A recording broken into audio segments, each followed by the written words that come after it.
Guess what, guys? My horn broke on the Tesla. When I honk, it sounds like this. You hear that? One of the dual tones does not work anymore. The other one sometimes works for like a split second, and then it turns off again. See? It sounds really stupid. It sounds like a clown car from outside.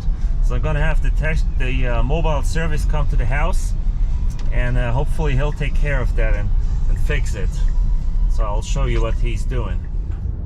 Hi guys, welcome again on the channel.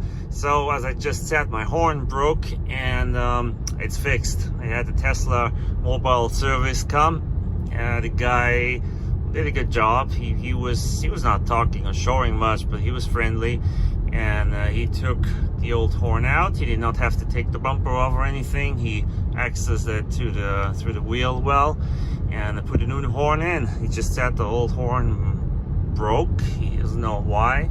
It happens. The new one is in and it works. Let's try.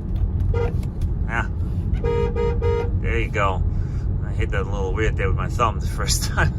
It works fine. So now Tesla just recorded some footage. Every time you hit the horn, it records some dash cam footage using two cameras on the side, one at the front and one at the rear. So very good safe feature on the Tesla cars. All right, we got a new horn. The roads are dry. The mountains are still white. A lot of snow for Easter this year. So happy Easter, and thanks for watching the channel.